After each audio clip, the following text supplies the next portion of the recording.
is a jam-packed Memorial Day weekend, ladies and gentlemen. Welcome on into today's edition of PHLY Union Podcast. I'm riding solo here today. Of course, I'm your host today, JP Zapata, usually joined by Renee Washington. Renee Washington doing her thing with PHLY Phillies. But we decided that, look, since we last discussed end of last week, there has been a lot that has happened with the Philadelphia Union, including a 0-0 draw against Charlotte FC. So we wanted to really quick just recap what has been going on. We want to hear from you guys as well within those comment sections. So we're going to get right into it and catching up with what's been going on with the Union and what we're going to call here our Union Roundup here, ladies and gentlemen. So let's start off and let's begin with Saturday night, Bank of America Stadium down in Charlotte, as the Union faced off against Charlotte FC and walk away with a 0-0 draw. Now, we talked about it leading into it, how the Union, we were looking for them to continue off of the success against New England. And although we all know New England are not the same New England Revs team, missing a lot of key pieces and just not as strong as usual, Charlotte was a completely different animal because although they're not a world beater, they're not a team that's going to, they're not threatening to put more than 2 goals on the score sheet. It was going to be a tough outing with how strong and how disciplined they are. And playing at Bank of America Stadium is not easy. We still hate playing in NFL fields, to Don Garber. But there's 3 takeaways that I real quick want to bring up here in that Charlotte matchup. And number 1, it's just quite simple. I don't think you can be mad at the result. I know the mood of the fan base may not be butterfly and rainbows, considering the fact that this team has won one out of their last 8 matches. It's not been good. We all understand that. But the fact of the matter is, I just laid it out for you. Playing in that field, nobody likes to do. I don't even know how Charlotte FC players like playing down in Bank of America field. But the fact that you're playing on the turf, you're playing against a Charlotte team that, listen, it's honestly a good story. I mean, this team doesn't have a DP. Honestly, this team doesn't have a top 20, top 25 player in the league, if I'm thinking on the top of my head. And it's just a team that plays tough-nosed defense. And as a Union fan, a fan that's been watching this team over the past couple of years with Ernst Hander, Jim Curran running the helm, it's good to see. I mean, you do kind of enjoy seeing. Now, yeah, obviously I love watching more beautiful style football where the ball is flowing and goals are flying in the net. But you can definitely admire playing a team like Charlotte that, listen, defense comes first. And we know that all too well here in Philadelphia. I thought overall they played really well. I think one of my biggest takeaways from Saturday night has to be the number 6 position. Now, we know El Brujo Martinez did not get to start. Instead, Jim rolled with Leon Flock, who, listen, we all know his story well, right? Out for, year and a half with injury? Absolutely sucked, considering the fact you liked where the trajectory of the Leon Flock was heading, a player who was definitely improving on both sides of the field here. And listen, when you are away from the game, a game that you love so much for so long, listen, when you go back out there, you have a different type of outlook on the game. You have a different type of appreciation. And right now, what you're seeing from a Leon Flock is a guy who's out there having some fun, enjoying the game again. And if I'm being honest with you guys, I think right now, Leon Flock has to be your top number 6. We're not going to steer away from the 4-4-2 diamond as much as we may debate that. And if we're going to stick to the 4-4-2 diamond, I think that Leon Flock is my number 1 option at the 6. It doesn't mean that Brujo Martinez will not have his job again. But I think for right now, and by the way, if we're going off of the logic of Jim Curtin, Leon Flock should be your top 6 at the moment. He's giving it his all in practice or in training and in the matches. I think right now Leon's 1A and Brujo's 1B. And right now, you need more of a Leon Flock because you have a guy in Leon who is a little bit more composed, especially defensively. To be honest, I don't need a guy who's going to bring up the attack. That's what Bro does so well. I don't need that per se because I have 2 shutters right now who are doing a great job of linking the play from the back to the front. I need more composure, and I know a Leon Flock defensively will keep it composed. And you saw what he did. Intercepted balls, taking away balls. And just a simple pass also creates the attack. So I think right now, if we're talking about this team and a set starting 11, Leon Flock has to be in there over Brujo Martinez for the time being. And Brujo, listen, we'll talk a little bit more about Jim Curran's presser in a little bit, but Brujo seems to be in still high spirits and is keeping that in that dressing room with some good vibes still, as we all know and love with Brujo Martinez. This defense has been the main problem with this team so far early on in the season. And I thought that this defense on Saturday is heading in the right direction. And sometimes when you're in a slump, like the Union we're in, and it doesn't matter what sport it is, sometimes hitting the reset button and getting back to fundamentals, the beautiful fundamentals, all right? Big fundamentals. I think that's what they've been doing. The clearing the ball, doing the simple little things, communicating, laying your body out on the line. They thought they did the little things against Charlotte and against New England. And again, both New England and Charlotte do not have world-beating attacks. But for right now, this is exactly what the Union need. Get back. Listen, what was happening before that New England match was not Union soccer. Okay? So if this is what they need to do to get back into the groove of things, obviously, Memorial Day weekend is gone. Summer is here. It's official. I don't, you know me. I don't go by the calendar. If you know me, you know me. I don't go by no calendars. Memorial Day weekend has come and gone. Summer's here. Goals should be starting to fall in. Defense definitely step up. And I thought that defensively, they did their thing. And in the back line, I thought they played like a cohesive unit again, but it wasn't really just all in the back line. The back line had some mishaps throughout the season, yes, but it was more of team defense, and I thought that they played really, really well. And listen, another thing that helps with defense, and that was an issue as well, was the attack. Now, the attack has definitely improved upon. I think that they're heading in the right direction. But, even like on a night like Saturday night, where you have a Charlotte team who's a tough-nosed defense, one of the best defensive teams that is in this league. I mean, listen, if you want to, the defense did their job. I mean, they had a clean sheet. And the Union way, that should be able to propel you for a victory. But against a stout defense like Charlotte, you need to be on the nose on the attack. Now, Carranza and Gazdag, I thought they looked really solid.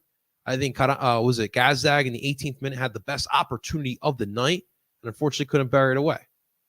But, it would be helpful if, all three in your attack would definitely step up, as Ua had another bad match. Now, he's been playing much better as of late. I'm not saying he's been terrible all year long, but if you look at the big work rate that you've had of Ua so far this season, there's been more bad than good. But we'll have to wait and see. This attack, I'm still holding out judgment. Obviously, Gazdag and Carranza, obviously, I think they're in the record book, right? They're one of the best 1-2 punches in an attack. But they need that third guy to step up. Now, right now, unfortunately, that is Ua. Yeah, I'm not the biggest Ua guy, if you guys can't tell already. But with that being said, Zemla, again, with another shutout. And I think that, again, he's getting some extremely valuable playing time right now, right? Being the top guy, making some big saves here again. And I think that, obviously, and we'll bring up some graphics here. We got some graphics for us here today. Obviously, with the big news here, Andre Blake had a minor knee procedure, cleaning up some loose flaps in his meniscus. All right, and he's out for 4 to 6 weeks. But that doesn't mean that he won't be back anytime sooner. They are still taking it week by week, and that was what Jim was talking about here today in the Union press conference here on Tuesday. So, Andre, listen, let's just say what? Till July, mid-July. Copa America is like early July, if I'm not mistaken. He's going to be out. Now, what that means really obviously is that it is the Zemla show, number one. There will be a tiny bit of a break, I believe, within that international spot. So the only real concern for me is running Zemla for so long, but I think that having Andre get in this injury at this time of the year, I think that's not the worst case scenario. And in all honesty, if anything, this hurts Jamaica. All right. Obviously, Jamaica competing in Copa America this year are going to need Andre Blake, but unfortunately, they will more than likely not have him at all. And if you're Andre Blake, you cannot rush back from this injury. This has been a nagging knee injury all season long. And as you guys can tell from that graphic, they had to do the surgery. So for the time being, Andre Blake will be out. So it's going to be the Zemla show. And listen, I feel good about Zemla. And if this team continues to play well, now look, there are times, and I've talked about this before, where Andre Blake just makes some ridiculous saves. And there are times where Zemla won't make those same saves, and it's obvious. Andre is one of the best to do it in this league. But I think for this time being, I have trust in Zemla. Zemla has shown us some stuff, but we'll have to wait and see of what goes down for the rest of the season. Speaking of which, let's move on. We talked a little bit about the attack. Carranza and Gazdag playing really well, and that was the Charlotte match, right? So we move on to Toronto. We'll talk about Toronto in just a second. But we move into some of the outside news, into some of the press conference stuff, and some of the things surrounding our club. And number one, on I believe actually the day of the match itself against Charlotte, we got a little bit of news. We got a little bit of a Bogue bomb. Tommy Bogues working on Memorial Day weekend. Man, never stops, and I love that. So this was the report this past weekend. Feyernord from the Dutch League Eredivisie. Our old boy Ernie Stewart not picking this one up, but Feyernord are in advanced talks to sign Philadelphia Union forward Julian Carranza when his contract expires this winter. Feyernord TM first reported on this one. All right, and now there is no deal done or agreed yet. Feyernord get pre-contract, then we'll negotiate with Philly for summer. So, if I'm being honest, this is the most concrete news that we have ever gotten as far as a Carranza transfer. Okay, where do we begin here with this one? All right, so first off, if you are the Union, you need to negotiate that's for him to stay past the summer, right? Obviously, if you didn't know, the European transfer window, which is their main transfer window where they buy players and sell players, is the summer. Okay. Problem is that the MLS is in the middle of their season in the summer. Our season ends in the winter.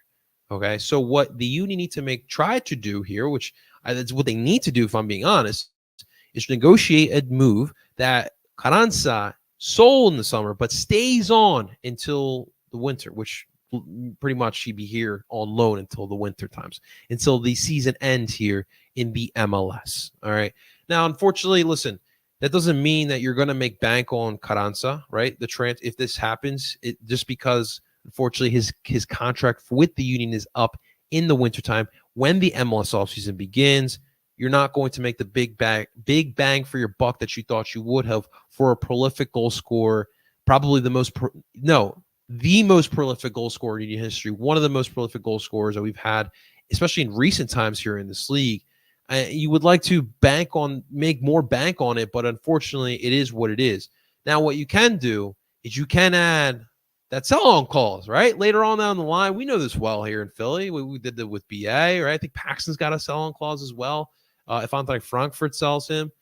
So that's where you want to make your big bang for your buck. And I truly believe Carranza's now, 27, almost 28. He still has time to, if we're looking at, we've always compared him to Tati Castellanos, the old NYCFC foe that we had, right? Tati Castellanos has a bang-out season with Girona, and now this past season was with Lazio, a bigger club if you want to look at it on a grand scheme of things in the soccer world. But that's something that could happen here, right? You sell on Carranza at the end of this year, he's gone, and you get that sell-on clause. He balls out for Feyenoord and gets sold off to, I don't know, Crystal Palace. You name your squad, but that's what we're looking at here, right? So that's the best case scenario. Unfortunately, though, we talked about this before because this is I've said it before. If you guys have followed me for a while, especially beginning of the season, before the season, you have to sell on Carranza before the season ends so that you can try to make some type of money for your best scorer of all time. And so I still think that is on the table here, some way. But more importantly, I said you need to have that backup plan ready. I don't know if you noticed, guys, but they dished $2 million now for over 4 years, but $2 million to a young Cavan Sullivan. I honestly don't know or don't think that they will buy someone else. Now, if that's the case, I mean, we just got done talking about this attack. Ua's not, really boasting anyone with confidence. We got Chris Donovan. I told you already, you can't move Quinn. You got to keep Quinn at that shuttle. He's married himself to that position. He's played really well at that position. Ty Baribo can only get minutes with Israel. So I don't know what that freaking backup plan is. You look around the league, who's a player that might be up for grabs? Oh, Aline Pulido could be up for grabs possibly. I don't know if the Union would ever look at that, especially with the injury history of Alain Pulido, but this is going to be something to monitor, right? This is going to be a position that Julian Carranza, all right? Again, most prolific goal scorer in history. How are you going to replace that? That is going to be the tough part, all right? So we'll see. We'll definitely continue monitoring that, but it's going to be interesting how this will play out. The Union also made some more big news here today as they have announced, and this is something that was been in the works for a while. I guess I'll react in a second, but the Union have purchased a minority stake in Danish squad Lyngby Bold Club. Now, first off, gotta love the name, right? Lyngby Bold Club. We bought the Bold Club, hon. The Bold Club. It's hilarious. Club Lyngby Bold Club. All right. So the main question that a lot of people are having today about this news, and listen, rightfully so. What's the point of this? What does this mean for my squad long term? Like, are we now Red Bull Entertainment? Like these are all valid questions. And in hindsight, what this move means is pretty much nothing for the time. Right? I mean, let's be real. It's a 10% stake. It can be 20% later on down the line. Now, for the youth side of things, yes, you add another pipeline in the world. You get in the European world, right? Which that's definitely a plus. Sanders and Gabo, if you guys know who he's a two-way player, plays for the Union, plays for Union 2 as well. I believe he did come from the squad too. So there is an emphasis in youth development over at Lyngby. So you could possibly do this. And you see this all around the world. Like I remember, I don't know if they do this still, but like Napoli had like a partnership with Atlético Nacional in Colombia. They were producing a lot of great young talent around the world. Not so much these days, which would be great right now. Typically, when Colombian soccer is doing well, it's because Nacional is producing great talent.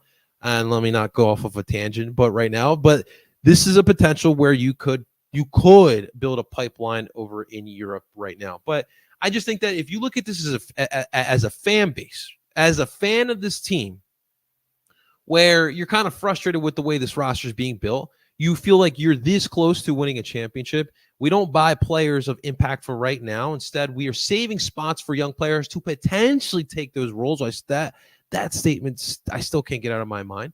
You hear this news, you get upset. You're just like, not upset, but you're like, why? Just why? What's the point? Right. So I completely understand. I completely sympathize with all that. But I think at the end of the day, it's part of the Union way, right? We're trying to develop young kids and trying to create the future stars of the game, right? And so I guess in that aspect, it is great, but maybe they use this as a way to stash players away. Some of your bad contracts. Maybe Ty Barribo coming up. I don't know what the plan is with Ty Barribo, but that maybe they load him off there, so that way it's off the books in Philly, like different type of things like that. But yeah, at the end of the day, it just feels like it comes at a bad time. But we'll see what this means in the long term. Maybe Lyngby produces a bunch of great talent and they have nowhere to play these players on a game-to-game basis, and they loan them off here. We got some star players. I don't know, but we'll see. Last but not least, guys, Wednesday nights, the Union are back in action after a Memorial Day weekend. You start off with the Toronto FC side that let's turn it around. I give them credit. They obviously last year it was not what they anticipated, right? Bob Bradley experiment was kind of somewhat of a failure, right? And I mean, maybe it was one of those things where the game has kind of passed Bob, right? It failed. He got flamed out in LAFC, flamed out in Toronto. The Toronto FC was an explosion. All right, that was an absolute bomb that did not work out whatsoever. So now here comes Toronto FC in 2024, right? And they are a much different team. John Herdman, the former Canadian coach, has taken over the reins of Toronto FC.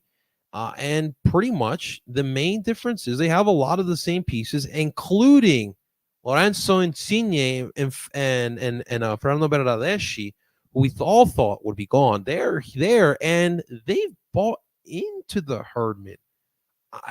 Honestly, it's wild to me. No disrespect to John Herdman.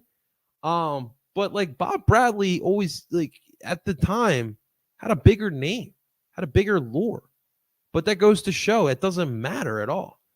John obviously did something really well. Canada, like Canada had his best moments with John Herdman, and so he takes over Toronto, and I think what may have been key, if you guys remember, Herdman gets hired like near not the at the end, but near the end. So I think he had like a month and a half of regular season left for Toronto, and he was watching from afar.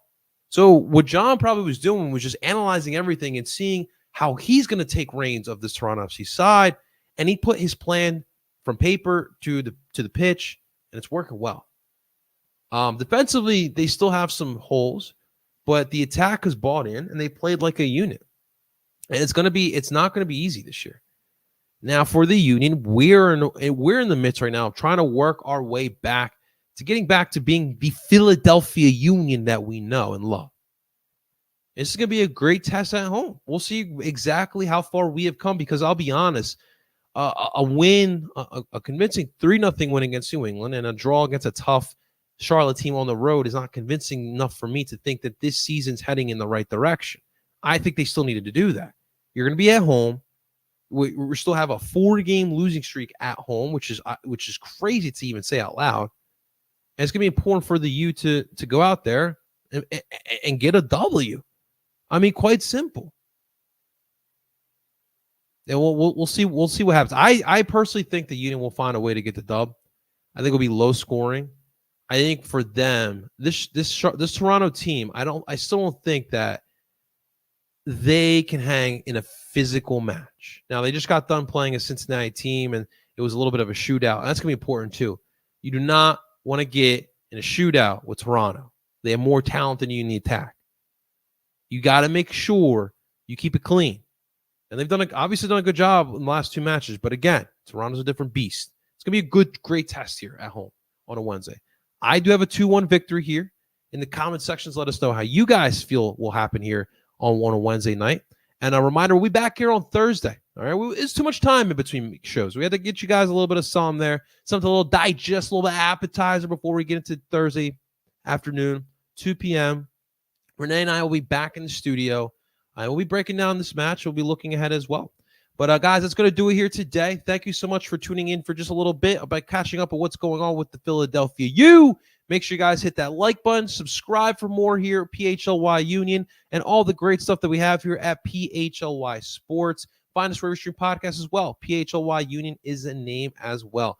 I go by the name of JP Zapata. Until next time, you guys enjoy the rest of your day. And DuPont, Philadelphia. We all silly like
We